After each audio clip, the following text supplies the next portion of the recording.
एक कियारी में सकपत बोली एक कियारी भाटा नमस्ते टाटा जी।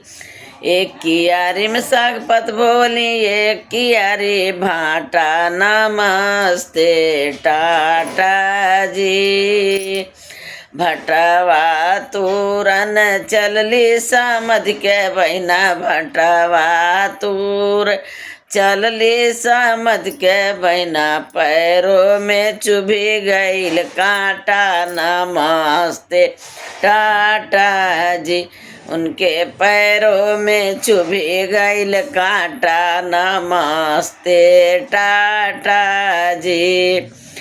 अरे कटवा निकारे चलल कवन रामा कटवा निकारे चलल कवन रामा उनहु से जुट गई टाका नमस्ते ए टाटा जी। अब उनहु से जुट गईल नाता नमस्ते टाटा जी।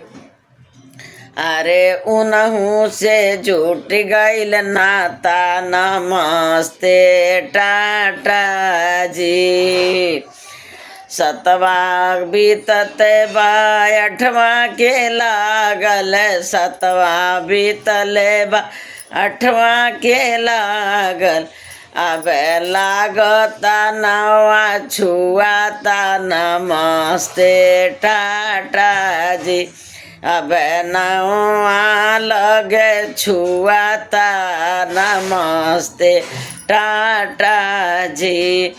एक कियारी में सकपत बोली एक कियारी भाटा नमस्ते टाटा जी।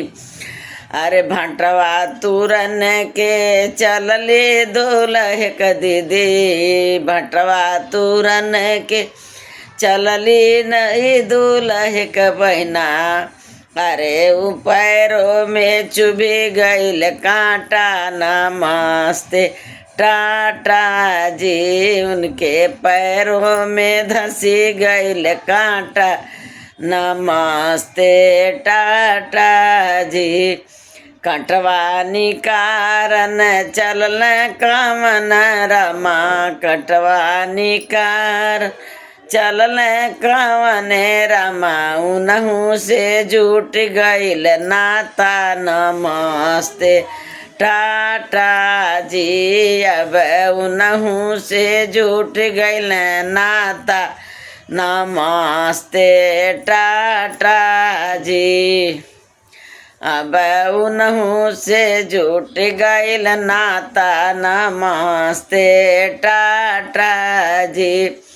सतवा खत्म भइल अठवा के लागल सतवा खत्म बीत गईल अठवा के लागल अब लागता नवा छुआता नमस्ते टाटा जी।